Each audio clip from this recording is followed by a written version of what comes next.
दोस्तों, स्वागत है मेरा यूट्यूब चैनल सुपर एजुकेशन 5 पर। तो देखो दोस्तों, मैं आज दिल्ली पुलिस के बारे में थोड़ी चर्चा करूंगा क्योंकि वर्तमान में ये वैकेंसी बहुत ही बड़ी वैकेंसी आई हुई है। अगर जो वर्दी में जाना चाहते हैं तो वो इसकी तैयारी कर सकते हैं और कर रहे होंगे क्योंकि नवंबर में तो इसकी एग्ज़ाम ही स्टार्ट ही है। तो देखो, मैं थोड़ी चर्चा करूँगा। वैसे तो आपको पता ही होगा पर थोड़ी चर्चा कर देता हूँ मैं। जो इसकी वैकेंसी लगभग 7547 वैकेंसी आई हुई है। अब देखो, इसमें से 5000 मेल की है और 2400 लगभग फीमेल की है।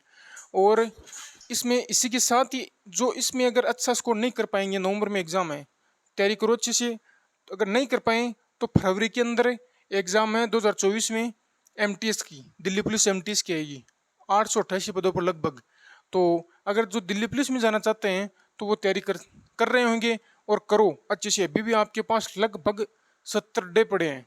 अगर आप आज भी अगर थोड़ी बहुत भी पहले की तैयारी की हुई है आपकी, और अब भी आप अगर पूरे मन और लगन के साथ अगर तैयारी करो तो मेरा मानना है सिलेक्शन ले सकते हो आप। ठीक है, तो मैं थोड़ी चर्चा करता हूँ। अब इसके फॉर्म अभी स्टार्ट होंगे 1 सितंबर से 30 सितंबर तक फॉर्म भर जाएंगे। इसमें एक बात तो आपको बता दूं कि जो जाति प्रमाण पत्र हैं, पिछली बार बहुत उसमें रोला पड़ा था। आप फॉर्म भरने की लास्ट डेट से पहले पहले न्यू जाति बनवा लेना, ये दिक्कत बहुत आएगी। ठीक है ना, तो ये ध्यान रखना। अब देखो, आगे इसकी एग्जाम नवंबर में 14, 16, 20, 21, 22, 23 और 28 और 29 और 30 नवंबर को, और 1, 4 और 5 दिसंबर को। अब दिन तो आपके पास लगभग 70 डे बचे हैं। अब आपके हाथ में क्या करोगे क्या नहीं करोगे। अब थोड़ी सी मैं इसकी योग्यता 12वीं पास और इसमें ड्राइविंग लाइसेंस चाहिए, ये आपको सबको पता ही होगा थोड़ी। और इसकी सैलरी लगभग 21,700 से स्टार्ट होगी 69,100 रुपये है। और लगभग आपको लगते ही 40,000 प्लस सैलरी मिलेगी। अब देखो, सैलरी में तो कोई दिक्कत है नहीं, तैयारी करना आपके हाथ में है। मेरा तो मानना है कि अभी 70 दिन है, सब कुछ भूल जाओ 70 दिन। Only for Delhi police mind में चलना चाहिए और कुछ भी अदर उधर चीज़ नहीं चलनी चाहिए। अगर 70 डे भी आप पहले से तैयारी की हुई है किसी किसी एग्ज़ाम की आपकी, और अब भी आप अगर पूरा लगन के साथ तैयारी करो, 70 दिन रात दिन एक कर दो। ये इस प्रकार से तैयारी करो कि किसी को, पास वाले या पड़ोसी को भी नहीं पता नहीं चले कि आप हो या नहीं हो। इस प्रकार से 70 दिन गायब हो जाओ, अपने आप को इस तरह से झोंक दो तैयारी के अंदर।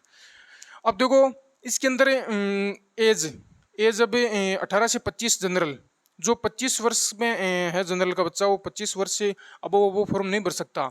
और इसी के साथ ओबीसी को 3 वर्ष की छूट मिलती है। तो 18 से 28 वर्ष में जो ओबीसी के बच्चे हैं वो फॉर्म भर सकते हैं। और SST 18 से 30 तक। अब देखो, 25 वर्ष, अब आपके आपके पास देखो यही मौका है। अगर आप वर्तमान में 21 या 22 साल के हो तो 3-4 साल बाद ही वैकेंसी आएगी। अब तो आप तो लास्ट एंड फाइनल वैकेंसी आपके हाथ में। अगर जो बच्चे 22 या 23 साल के हैं तो उसके Delhi police last and final vacancy है, आप जोर लगा दो पूरा। अब देखो, थोड़ा सिलेबस के बारे में बता देता हूँ। CBT एग्जाम होगी पहले, उसके बाद फिजिकल, उसके बाद मेडिकल नॉर्मल होता है इसका, फिजिकल भी ठीक ठाक है। और CBT आप मैंने इसमें टेस्ट ही हैं, टेस्ट अच्छे से तैयारी करके टेस्ट में अच्छे स्कोर करो, सिलेक्शन निश्चित है। अब देखो, इसमें GS के 50 क्वेश्चन आएंगे, रीजनिंग के 25 क्वेश्चन आएंगे, मैथ्स के 15 और कंप्यूटर के 10। अगर आपको सिलेक्शन लेना है तो रीजनिंग जो 25 क्वेश्चन है और मैथ के 15, अब ये 40 क्वेश्चन है ना, तो इसमें से कम 39 या 38 क्वेश्चन तो आपके सही होने चाहिए, तब भी आप सिलेक्शन की रेस में हो। अगर आपके इसमें घट रहे हैं तो आप सिलेक्शन की रेस से बाहर हो रहे हो। क्योंकि GS में आपको आप कह नहीं सकते कि मैं 50 में से मैं 30 कर दूंगा, 35 कर दूंगा, क्योंकि SSC है, SSC अपने हिसाब से जीके बनाती हैं। तो मेरा मानना है कि मैथ रीजनिंग में अगर आप 39 या 40 स्कोर कर रहे हो तो आप सिलेक्शन के नज़दीक हो। ठीक है ना, तो आप लगे रहो इसमें। और 1/4 माइनस मार्किंग है, तो ये ज़्यादा नहीं है लेकिन फिर भी ध्यान रखना है। तो इसमें ये आपको सबको पता ही है कि रेस 6 मिनट में 1600 मीटर है। 8 मिनट में जो फीमेल है उसको 1600 मीटर दौड़ करनी है। 14 फीट मेल के लिए, 10 फीट फीमेल के लिए है। और 3 फुट 9 इंच ये हाई जंप है इसके मेल के लिए, और फीमेल के लिए शायद 3 फीट ही है। और चेस्ट 81 से फुलाना, 81 तो चाहिए, और फुला के 85 चाहिए।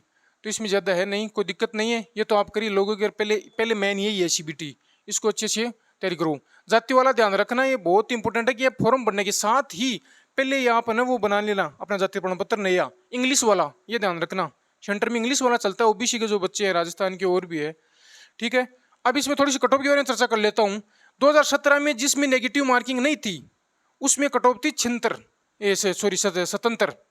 और ओबीसी की थी 76, और एससी की थी 70 और इसकी 74। अब देखो इधर आओ, 2020 में पेपर बहुत ही अच्छा लेवल था। ये तो 72 तब चली गई जब नॉर्मलाइजेशन में लोगों के नंबर बहुत बढ़ गए थे, 5-5, 10-10, 12-12 नंबर बढ़ गए थे इसमें, तब गई थी इतनी, नहीं तो इतनी नहीं जाती। 72 गई जनरल की, 68 गई ओबीसी की। अब देखो कुछ नहीं है, आप लगन से तैयारी करो, आप 70 स्कोर करो, मॉक टेस्ट दो, उसमें 70 प्लस स्कोर है तो मेरा मानना आप सिलेक्शन के नज़दीक हो एकदम। और अगर आप 70 से नीचे आ रहे हो तो आप थोड़ा सा मेहनत और कीजिए। जरूरी नहीं है कि आप किसी टेस्ट में 70 आ रहे हैं और आपका किसी टेस्ट में 70 आ रहे हैं, किसी टेस्ट में आपकी 50 आ रहे हैं, तो वो तो एक अलग बात है। और जो बच्चे के 60 या 65, 60 प्लस स्कोर कर रहे हैं, 55 कर रहे हैं, तो वो नज़दीक ही हैं। वो भी कि उस दिन पेपर वाले दिन आपका क्या माइंड सेटल है वो काम करेगा। अगर आप अच्छे से अगर पेपर अटेंड कर देते हो तो सिलेक्शन आपका हो सकता है। तो आप पे डिपेंड है। तो कट ऑफ पे तो ज़्यादा ध्यान नहीं देना है, कट ऑफ तो गई भी नहीं है ज़्यादा, अब पेपर पे डिपेंड करेगी कट ऑफ तो, ठीक है। और सिलेक्शन लेना है तो हर संडे मॉक टेस्ट लगाना है। क्या सिलेक्शन लेना है तो हर संडे मॉक टेस्ट लगाना है, 2-2 मॉक टेस्ट लगाओ अब तो, ठीक है ना। कोई मतलब किसी की ले लो, किसी की ले लो, किसी की ले लो, बहुत से चल रहे हैं कि मतलब इससे क्या है कि ये नहीं होता है कि हाँ अपने को चेक करना होता है कि कितने बच्चों में हम कहाँ हैं, तो टेस्ट जरूरी है, ठीक है। 70 डेज हैं आपके पास, अब देख लो। मेरा तो थोड़ा अनुभव था वो शेयर किया है। मेरे खुद के दिल्ली पुलिस 2017 में मैंने तैयारी की थी, फिजिकली पास करके मेरे 64 नंबर आए थे, पहली बार तैयारी की थी। फिर 2020 वाली थी उसमें 72 नंबर थे, लेकिन फिजिकल में फेल हो गया था। तो देखो फिजिकली भी बहुत इंपॉर्टेंट है। अगर आप एग्ज़ाम देने के बाद आपको लग रहा है कि मेरे 60, 65, 70 स्कोर बन रहे हैं तो आप फिजिकल में लग जाना, क्योंकि फिजिकल इतना हम सोचते हैं उतना भी ईजी नहीं है, बहुत ही टफ है वैसे देखा जाए तो। पर लेकिन है ना अगर तैयारी करते हो ना मन से तो मेरा मानना हो जाता है। तो इसमें मेन बात यही है कि आप ने भी टेस्ट भी ध्यान दो। टेस्ट 100 मार्क्स का है, उसमें से 50 जीएस हैं और उसमें से 10 क्वेश्चन कंप्यूटर हैं और 25 क्वेश्चन रीजनिंग और 15 क्वेश्चन मैथ्स, यही है मेन।